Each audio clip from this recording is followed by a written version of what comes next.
আসসালামু আলাইকুম রহমতুল্লাহি ওবরকাতুহু। সম্মানিত দর্শক, বিএনপির চেয়ারপারসন জনাব তারেক রহমান সাহেবকে নিয়ে এই মুহূর্তে বাংলাদেশে যা কিছু হচ্ছে, পুরো প্রক্রিয়াটি বা যা কিছু আমরা দেখছি টেলিভিশনে এবং তার অফিসকে কেন্দ্র করে যা কিছু হচ্ছে, তা বিএনপি রাজনীতির জন্য অশনির সংকেত। জনাব তারেক রহমান সাহেবের জন্য আরও ভয়ানক বিপদ এবং বিপত্তির কারণ আমাদের গণতন্ত্রের জন্য এটি রীতিমতো একটি সুনামি বয়ে নিয়ে আসবে আগামী দিনগুলোতে। এবং সেটি কেন, কী কারণে, এই বিষয়গুলো নিয়ে আলোচনা করব।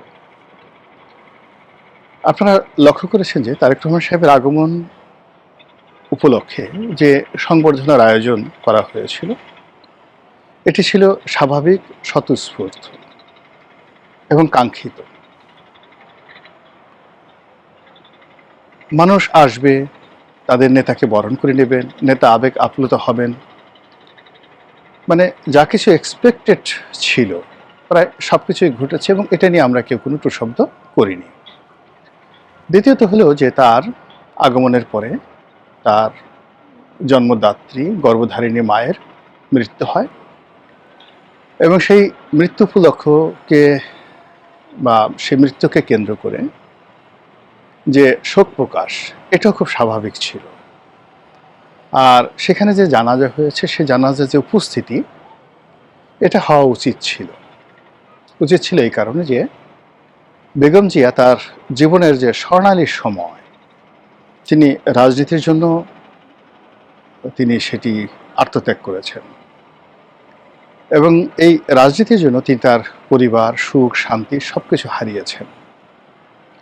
তৃতীয়ত, তার যারা রাজনৈতিক প্রতিপক্ষ, তারা মূলত তার প্রতি জুলুম করেছে, এতে কোনো সন্দেহ নেই। অবিচার করেছে, অন্যায় করেছে, অপমান করেছে। তো সেই অবস্থায় যখন এই প্রবীণা রাজনীতিবিদের মৃত্যু হলো, সঙ্গত কারণে মানুষের যে শোকের সাগর, সেই সাগরে ঢেউ এবং সুনামি শুরু হবে, এটাই স্বাভাবিক। এবং কৃতজ্ঞ বাঙালি জাতি বেগম জিয়ার মৃত্যুর পরে জানাজায় যেভাবে অংশগ্রহণ করেছে, এটি বাংলাদেশে কেবল নজিরবিহীন নয়, আগামী দিনগুলোতেও সকল রাজনীতিবিদদের জন্য এই ধরনের একটি জানাজা একদিকে স্বপ্নের বিষয় থাকবে, অন্যদিকে তাদের জন্য একটি চ্যালেঞ্জ তৈরি করবে যে আমরা জীবন সানে এসে যদি মারা যাই বাংলার জমিনে, আমাদের জন্য কি এই সম্মান বা জনগণের সহানুভূতি এরকম হবে কিনা। এই পর্যন্ত সব কিছুই স্বাভাবিক ছিল। অস্বাভাবিক যে ঘটনাগুলো ঘটছে সেটা হলো, তারেক রহমান সাহেব এখন একটি অফিস নিয়েছেন, মানে বিএনপি চেয়ারপারসনের যে অফিস, সেই অফিস তিনি করছেন। তো সেখানে বসে তিনি তার যে নির্বাচনী যুদ্ধ, সেই যুদ্ধ নিয়ে তিনি ব্যস্ত থাকবেন। তিনি নির্বাচনী মাঠের সময় দিবেন, পরিকল্পনা করবেন এবং তিনি যেটি বলেছেন লন্ডনে থাকতে, যে এবারে নির্বাচনটি অন্যান্য বারের নির্বাচনের চাইতে মারাত্মক কঠিন হবে। তো সেটি তিনি আসার পরে হাড়ে হাড়ে টের পাবেন এবং সেই কঠিন নির্বাচনের যুদ্ধে জয়লাভের জন্য তিনি দিনরাত পরিশ্রম করবেন। কিন্তু সেটি তিনি করতে পারছেন না। এটি কি তার ইচ্ছা, তার পারিষদ বর্গের ইচ্ছা, নাকি তাকে একটা ফাঁদে ফেলে দেওয়া হয়েছে? এই পুরো বিষয়টা নিয়ে আমি একটা বিশ্লেষণমূলক ভিডিও করব, যে সাবধান জনাব তারেক রহমান সাহেব, আপনাকে কেন্দ্র করে একটা ম্যাটিকুলার ডিজাইন হচ্ছে, বা আপনি এখনও ম্যাটিকুলার ডিজাইনের মধ্যে আছেন, ফাঁদের মধ্যে আছেন। কিন্তু আজকে আমি শুধুমাত্র আপনাদেরকে কতগুলো বাস্তব দৃশ্য, যে বাস্তব দৃশ্য আপনাদেরকে অনুধাবন করানোর জন্য, জনাব তারেক রহমান সাহেবকে অনুধাবন করানোর জন্য সেই কথাগুলো বলছি। আপনি দেখুন যে শেখ হাসিনার পতন কেন হয়েছিল। তার পতনের অন্যতম কারণ ছিল তিনি চাটুকার পরিবেষ্টিত হয়ে পড়েছিলেন এবং এমন সব বিখ্যাত চাটুকার, তাদের চাটুকারিতার সামনে আপনি উত্তর দিতে পারবেন না। যে মানুষগুলো আপনার কাছে আসার কথা নয়, সে মানুষগুলো যখন আসছে কোনো কিছু বলার দরকার নাই। আপনি যাকে আশা করেন না সে মানুষগুলো হঠাৎ করে আসছে, কথা বলছেন, আপনার সামনে বসছেন। এটাই এক ধরনের ইনডাইরেক্ট চাটুকারিতা। তো এভাবে শেখ হাসিনার দরবারে অনেক লোক যেতেন। তার শিক্ষক প্রফেসর আনিসুজ্জামান, ডক্টর মুনতাসির মামুন, জাফর ইকবাল সাহেবের মতো মানুষ, বড় বড় সাহিত্যিক, সাংবাদিকরা যেতেন। তারা অনেকে বসে থাকতেন, অনেকে সুযোগ পেলে খুব মৃদু স্বরে হালকা পাতলার উপরে সামান্য একটু তেল মারতেন। আপাত দৃষ্টিতে এগুলোকে আপনার তেল মনে হবে না, কিন্তু আমজনতা যদি ১৩৩ বছর তেল শুধু মালিশ করতে থাকে, আর হুমায়ুন আহমেদের মতো একজন লেখক, হুমায়ুন আজাদের মতো লেখক যদি একটি শব্দ উচ্চারণ করে, ওই ১৩৩ বছরের তেল মুহূর্তের মধ্যে বিলীন হয়ে ওটাই হয়ে যাবে। এটিকে বলা হয় ইন্টেলেকচুয়াল ফ্ল্যাটারিং, যেটি শেখ হাসিনার ক্ষেত্রে হয়েছে। এবং শেখ হাসিনা ধীরে ধীরে ধীরে ধীরে এই তেল পার্টির কবলে পড়ে সর্বনাশের পথে এগিয়েছিলেন। দ্বিতীয় হলো আরেকটি পার্টি যারা ডাইরেক্ট তেল দিত। এরা সামরিক আমলা, বেসামরিক আমলা, বিচারপতি, উকিল, মুক্তার, ব্যবসায়ী, সাংবাদিক।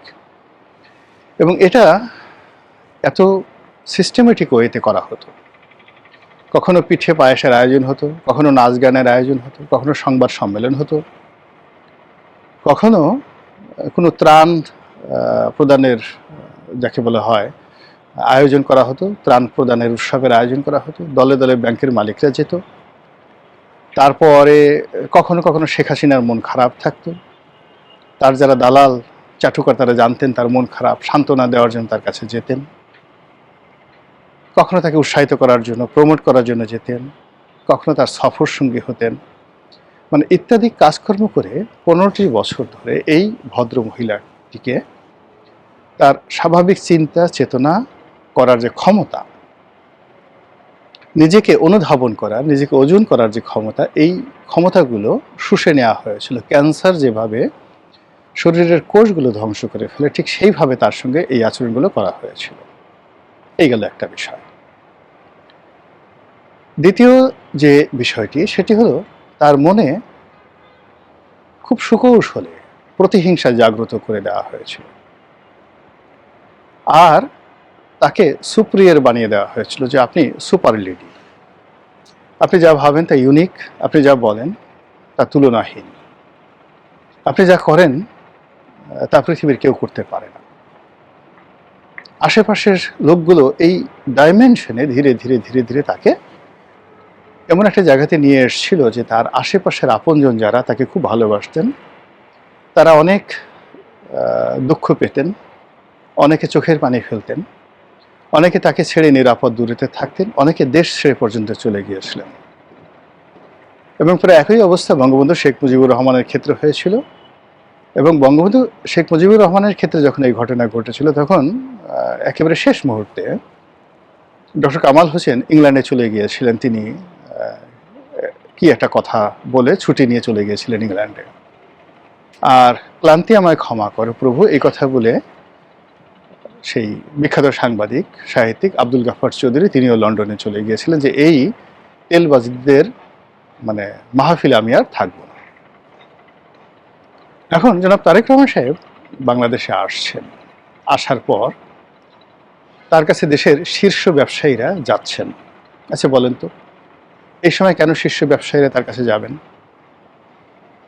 তাকে ধারণা দিচ্ছেন যে তিনি এখন দণ্ড এবং মুণ্ডের অধিকর্তা, এবং তাকে ধারণা দেওয়া হচ্ছে যে তিনি ভবিষ্যৎ প্রধানমন্ত্রী।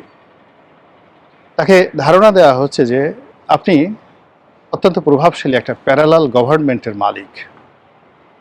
এখানে কোনো বিষয়ে সিদ্ধান্ত নেওয়ার ক্ষমতা সরকারের নাই, আর 2 দিন পরে আপনি প্রধানমন্ত্রী হবেন।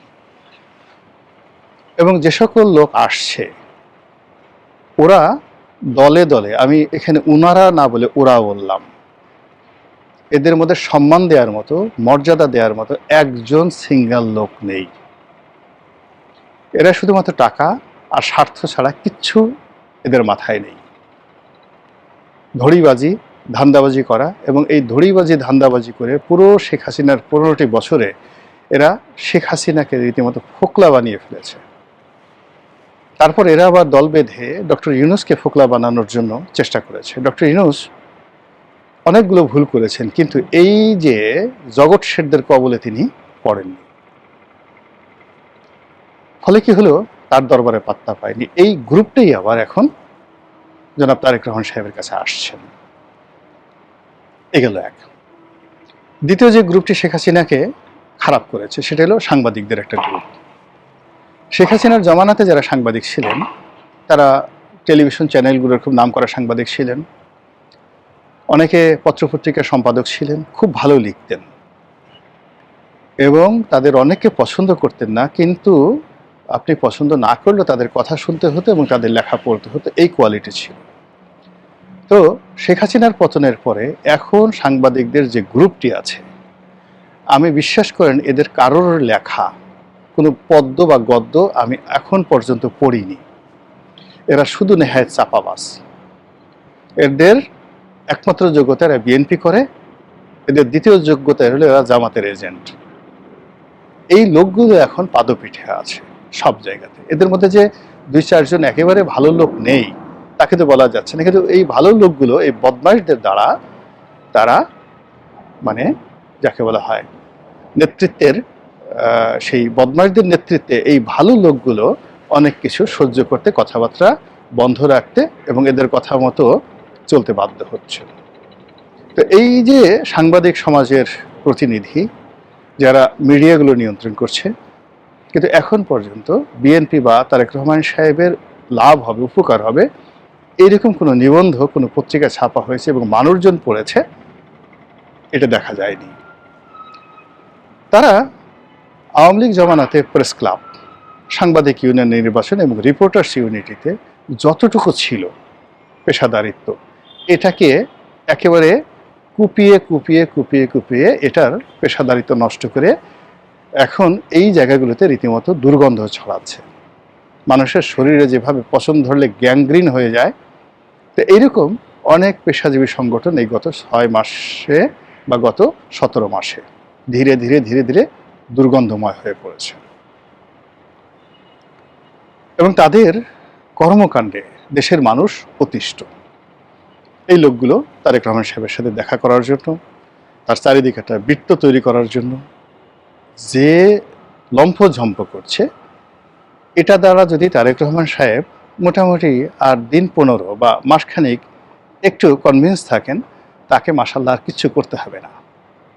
নির্বাচন গোল্লায় যাবে, জয়লাভ করা গোল্লায় যাবে। আর ওই যে গুপ্ত শক্তিগুলো যে প্ল্যান করে তারেক রহমান সাহেবের আশেপাশে যে এজেন্টগুলো তারা পাঠিয়ে দিয়েছে, সেই এজেন্টরা তাকে কেল্লাফতে করে দেবে। শেখ হাসিনার পতনের পেছনে কত যে গুপ্ত সংগঠন ছিল, কত যে জামাতের লোক ছিল। শেখ হাসিনার জমানাতে বেশিরভাগ ক্যাবিনেট সেক্রেটারি সবাই জামাতের লোকজন ছিলেন। তো এই যে একটা অবস্থা, সেই অবস্থার মধ্যে তারেক রহমান সাহেব আলটিমেটলি পড়ে গেছেন। হিন্দু, বৌদ্ধ, খ্রিস্টান ঐক্য পরিষদ থেকে যে সমস্ত লোকজন যাচ্ছে, এরাও সবাই শেখ হাসিনার লোক, এরা সবাই জামাতের লোক। এদের কারোর বিরুদ্ধে সততা, ন্যায়পরায়ণতার কোনো বা কমিউনিটি ফিলিংসের কোনো রেকর্ড নেই। তারেক রহমান সাহেবকে তারা ব্যস্ত রাখছে, যখন তার উচিত যেখানে নির্বাচনে সমস্যা হচ্ছে, নমিনেশনের সমস্যা হচ্ছে, ভোটের মাঠের সমস্যা হচ্ছে, আমলাতন্ত্রের সমস্যা হচ্ছে, দলবাজি হচ্ছে এবং অনেক ক্ষেত্রে দেখা যাচ্ছে যে বিএনপিপন্থী আমলারা বেশি আগ্রহ দেখাতে গিয়ে পুরো নির্বাচনের মাঠে একটা ভীতিকর অবস্থা তৈরি হচ্ছে। এই বিষয়গুলোতে উনি মনোযোগ না দিয়ে 25 তারিখ থেকে আজকের দিন পর্যন্ত প্রায় 12-13 দিন হয়ে গেল, তাকে যারা এই ব্যস্ত রেখেছে, সেই ব্যস্ততার ফলে তার কোনো উপকার হবে না। আর ধড়িবাজ এবং ধান্দাবাজ যারা আছে, তারা এই তার সঙ্গে দেখা করেছে এরকম একটা ছবি দেখিয়ে যতটা সর্বনাশ এই অল্প কয়েকদিনের মধ্যে করে ফেলবে, এটা যখন তারেক রহমান সাহেব বুঝতে পারবেন তখন আর তার কিছু করার থাকবে না। মহান আল্লাহ আমাদের সবাইকে হেদায়েত দান করুন এবং হেফাজত করুন। আসসালামু আলাইকুম ওয়া রাহমাতুল্লাহি ওয়া বারাকাতুহু।